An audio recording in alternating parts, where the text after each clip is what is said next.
ബാബു ചേരുന്നുണ്ട് ന്യൂസ് ഡെസ്കിൽ നിന്ന് വീണ്ടും. കിരൺ, നേരത്തെ കിരൺ പറഞ്ഞതുപോലെ രണ്ട് വ്യത്യസ്ത ശൈലികൾക്ക് ഉടമകൾ രാഹുൽ ഗാന്ധിയും പ്രിയങ്ക ഗാന്ധിയും. ഇന്ത്യ മുന്നണിയുടെ മുഖമായി പ്രിയങ്കയും കൂടി പാർലമെന്റിലേക്ക് എത്തുകയാണ്. അപ്പോൾ അവരുടെ ഒരു സാന്നിധ്യം അതും ശ്രദ്ധേയമാണ്. മാത്രമല്ല ഇന്നത്തെ വേഷവിധാനവും ശ്രദ്ധേയമായി തോന്നി. കേരള സാരിയിലാണല്ലോ സത്യപ്രതിജ്ഞ. എങ്ങനെയാണ് ഇനിയുള്ള സാഹചര്യങ്ങളെ കരുതേണ്ടത്, കാണേണ്ടത്?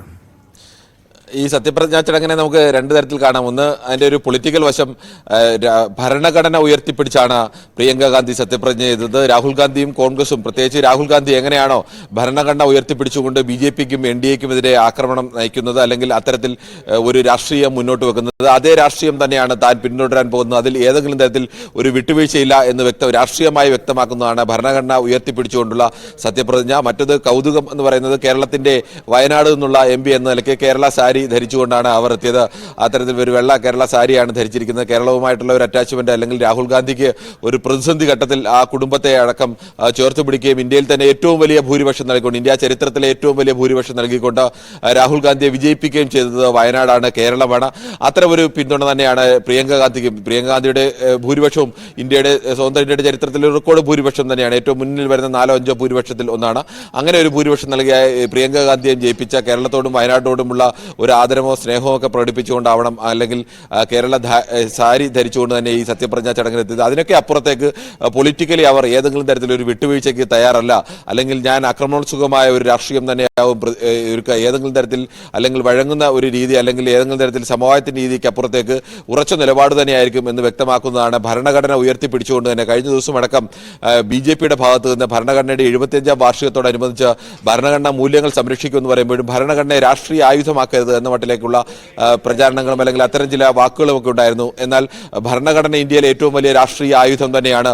ഇതേ ഭരണഘടനയാണ് ഇന്ത്യയുടെ നിലനിൽപ്പ് എന്ന് രാഹുൽ ഗാന്ധി ആവർത്തിച്ചു പറയുന്ന, തെരഞ്ഞെടുപ്പ് ഘട്ടത്തിലടക്കം ഉയർത്തിപ്പിടിക്കുന്ന ഭരണഘടന ഉയർത്തിപ്പിടിച്ചുകൊണ്ട് തന്നെയാണ് പ്രിയങ്ക ഗാന്ധിയും ആ സത്യപ്രതിജ്ഞ ചടങ്ങിനെത്തിയത്. ഇത് യഥാർത്ഥത്തിൽ ഇനി വരാൻ പോകുന്ന ദിവസങ്ങളിൽ എങ്ങനെയാണോ പ്രിയങ്ക ഗാന്ധി ഇന്ത്യ പക്ഷത്തിന്റെ അല്ലെങ്കിൽ ഇന്ത്യ മുന്നണിയുടെ കോൺഗ്രസിന്റെ കുന്തമുനയായി നിന്നുകൊണ്ട് NDAയും BJPക്കെതിരെ ആക്രമണം ഉന്നയിക്കുന്നത്, അതിന്റെ ഒരു നിലപാട് പ്രഖ്യാപനം കൂടിയായിരുന്നു ഈ സത്യപ്രതിജ്ഞ.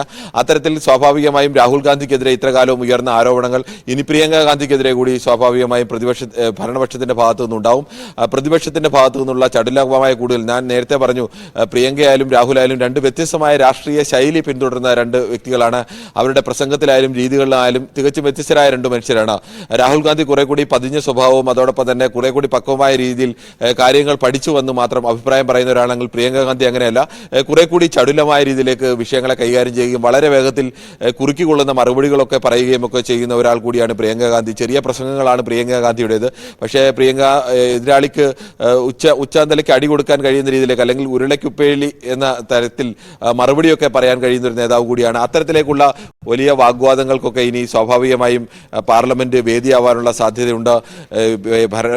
പ്രതിപക്ഷം എങ്ങനെയാണോ പ്രിയങ്ക ഗാന്ധിയെ വലിയ പ്രതീക്ഷയോടുകൂടി കാണുന്നത്, അതേ മട്ടിൽ തന്നെയാവും ഭരണപക്ഷവും ഇനി ആക്രമണം രാഹുൽ ഗാന്ധിക്കൊപ്പം പ്രിയങ്ക ഗാന്ധിക്ക് നേരെ കൂടി, കുടുംബത്തിന് നേരെയുള്ള ആക്രമണം എന്ന നിലയ്ക്ക് കൂടി ഉന്നയിക്കാൻ സാധ്യതയുണ്ട്. പ്രിയങ്ക ഗാന്ധിയുടെ ഭർത്താവ് റോബർട്ട് വാദ്രയ്ക്കെതിരെയുള്ള വിഷയങ്ങളടക്കം പാർലമെന്റിൽ പ്രധാനമായും പ്രിയങ്ക ഗാന്ധി ഏത് വിഷയം ഉന്നയിച്ചാലും സ്വാഭാവികമായും ഭരണപക്ഷത്തിരയിൽ നിന്ന് അത്തരം വിഷയങ്ങളൊക്കെ ഉന്നയിക്കാൻ, റോബർട്ട് വാദ്രയ്ക്കെതിരെയുള്ള വിഷയങ്ങളൊക്കെ ഉയർത്തിക്കൊണ്ടുവരാനുള്ള സാധ്യതയുണ്ട്. എന്തായാലും വരും ദിവസങ്ങളിലൊക്കെ രാഹുൽ ഗാന്ധി മാത്രമായി, അല്ലെങ്കിൽ കോൺഗ്രസ് സോണിയാഗാന്ധി കുടുംബത്തിൽ നിന്ന് ഒരാൾ മാത്രമായി നേരിടേണ്ടി വന്നിരുന്ന ഒരു ആക്രമണത്തിന് ഇനി പ്രിയങ്ക ഗാന്ധി കൂടി ആ നിലയിലേക്ക് ചേരുന്നു. സ്വാഭാവികമായും ഒരു വനിതാ നേതാവ് എന്ന നിലയിൽ കൂടി, അല്ലെങ്കിൽ കുറെ കൂടി അഗ്രസീവായി സംസാരിക്കാൻ കഴിയുന്ന നേതാവ് എന്ന നിലയ്ക്ക് പ്രതിപക്ഷ നിരക്ക് ആകെ കൂടി ഒരു ഊർജ്ജം നൽകുന്നത് കൂടിയാണ് പ്രിയങ്ക ഗാന്ധിയുടെ വരവ്. ഉറപ്പായും പ്രതിപക്ഷ നിരയിലേക്ക് പ്രിയങ്ക ഗാന്ധി കൂടി എത്തുന്ന സാഹചര്യം.